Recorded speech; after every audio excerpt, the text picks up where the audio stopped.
ಶ್ರೀ ಸಿದ್ಧಗಂಗಾ ಗ್ರಾಮಾಂತರ ಪ್ರೌಢಶಾಲೆ ರಘುವನಹಳ್ಳಿ. ಇದೀಗ ತಾನೇ ಈ ಕಾರ್ಯಕ್ರಮಕ್ಕೆ ಅಧಿಕೃತವಾಗಿ ಚಾಲನೆಯನ್ನು ನೀಡಿ ನಿರ್ಗಮಿಸಿರ್ತಕ್ಕಂಥ ಈ ಭಾಗದ ಜನಪ್ರಿಯ ಶಾಸಕರು, ನನ್ನ ಗುರುಗಳು, ಆತ್ಮೀಯರು ಆದಂತಹ ಸೋಮಶೇಖರ್ ಸಾಹೇಬ್ರೆ, ಅಮೃತ್ ಗೌಡ್ರವರೇ, ಶ್ರೀನಾಥ್ ಅವರೇ, ಸಿದ್ದಪ್ಪಾಜಿಯವರೇ, ವಿನೂರ್ ಅವರೇ, ಶಾಲೆಯ ಮುಖ್ಯೋಪಾಧ್ಯಾಯರೇ ಮತ್ತು CRP ಸತೀಶ್ ಗೌಡ್ರೆ, ಎಲ್ಲ ವಿದ್ಯಾರ್ಥಿನಿಯರೇ, ಎಲ್ಲ ಪುಟಾಣಿ ಮಕ್ಕಳೇ, ಇವತ್ತು ದಿವಸ ನಾನು ಕೂಡ ಇದೇ ಶಾಲೆಯಲ್ಲಿ ಓದಿರ್ತಕ್ಕಂಥ ಒಬ್ಬ ವಿದ್ಯಾರ್ಥಿ. ನಾವು ಶಾಲೆಯಲ್ಲಿ ಓದಬೇಕಾದ್ರೆ ನಮ್ಗೆ ಯಾರಾದರೂ ಇಂಡಿಪೆಂಡೆನ್ಸ್ನಲ್ಲಿ ಸಿಹಿ ಹಂಚಿದ್ರೆ ನಮಗೆ ಖುಷಿ, ಅಷ್ಟು ಖುಷಿ ಸಂತೋಷ ಪಡ್ತಾ ಇದ್ವಿ.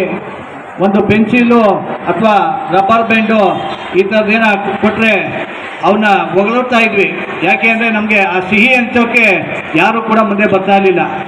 ಇವತ್ತು ಈ ಭಾಗದ ನಿಮ್ಮ ಸೇವಕರಾದಂಥ ಸೋಮಶೇಖರ್ ಸಾಹೇಬರು ಸತತವಾಗಿ ಸುಮಾರು 10-15 ವರ್ಷಗಳಿಂದ ಅವರು ಶಾಸಕರಾಗಿದ್ದ ಮುಂಚೆ ಆಗಿರ್ಬೋದು, ಶಾಸಕರಾದ್ಮೇಲೆ ಇರ್ಬೋದು, ಮತ್ತು ಸಚಿವರಾದಂಥ ಸಂದರ್ಭದಲ್ಲೂ ಕೂಡ ಮಕ್ಕಳು ಪ್ರತಿಯೊಬ್ಬರು ಮಗು ಕೂಡ ವಿದ್ಯಾವಂತರಾಗಬೇಕು, ಈ ದೇಶಕ್ಕೆ ಅವ್ರದ್ದೇ ಆದಂಥ ಕೊಡುಗೆಯನ್ನು ಕೊಡಬೇಕು, ನಾನು ಅವರ ಅಳಿಲ ಸೇವೆಯಲ್ಲಿ ತೊಡಗಿಸ್ಕೋಬೇಕು, ಯಾವೊಂದು ಮಗು ಕೂಡ ವಿದ್ಯೆಯಿಂದ ವಂಚಿತರಾಗಬಾರ್ದು ಅಂತ ಹೇಳಿ ತಾವು ಕನಸನ್ನು ಕಂಡು ಇಡೀ ಮಕ್ಕಳಿಗೆ, ಇಡೀ ಕ್ಷೇತ್ರದಾದ್ಯಂತ ಸುಮಾರು ಲಕ್ಷಾಂತರ ಮಕ್ಕಳಿಗೆ ಸುಮಾರು 15-20 ವರ್ಷಗಳಿಂದ ಸತತವಾಗಿ ಈ ಕಾರ್ಯಕ್ರಮವನ್ನು ಮಾಡ್ಕೊಂಡು ಬರ್ತಾ ಇದ್ದಾರೆ.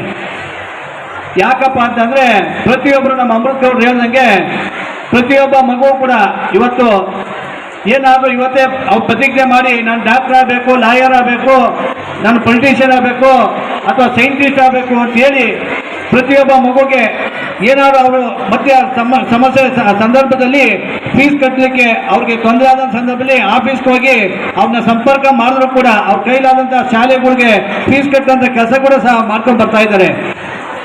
ಸೊ ಆ ನಿಟ್ಟಿನಲ್ಲಿ ಪ್ರತಿ ಶಾಲೆಗೂ ಪ್ರತಿ ವರ್ಷ ಈ ವರ್ಷ ಕೂಡ ಬುಕ್ಸ್ ಮಾಡಿಸಿ ಹಂಚೋದು ವಿತರಣೆ ಕಾರ್ಯಕ್ರಮ ಮಾಡಿದ್ದಾರೆ. ಮತ್ತು ಸಿಹಿ ಹಂಚೋದ ಕಾರ್ಯಕ್ರಮ ಸತತ ಮಾಡ್ಕೊಂಬಂದರೆ ಅವ್ರಿಗೆ, ಅವ್ರ ಕುಟುಂಬಕ್ಕೆ ಭಗವಂತ ಆರೋಗ್ಯ ಕೊಟ್ಟು ಕಾಪಾಡಲಿ. ಪ್ರತಿಯೊಬ್ಬರು ಕೂಡ ವಿದ್ಯಾವಂತರಾಗಬೇಕು, ಬುದ್ಧಿವಂತರಾಗಬೇಕು. ನೀವು ಹುಟ್ಟಿರ್ತಕ್ಕಂಥ ಮನೆಗೆ, ಆ ಗ್ರಾಮಕ್ಕೆ ಮತ್ತು ನೀವು ಬೆಳೆದಂಥ ಒಂದು ವಿದ್ಯೆಯನ್ನು ಪಡೆದಂಥ ಶಾಲೆಗೆ ಕೀರ್ತಿವಂತರಾಗಬೇಕು ಅಂತ ಹೇಳಿ ನಾನು ಇಲ್ಲಿ ಕರೆದು ಮಾತನಾಡೋ ಅವಕಾಶ ಕೊಟ್ಟಂತ ನಿಮ್ಮೆಲ್ರಿಗೂ ಒಂದ್ಸಿ ನಾನು ಮಾತು ಮುಗಿಸ್ತೇನೆ. ಎಲ್ರಿಗೂ ನಮಸ್ಕಾರ.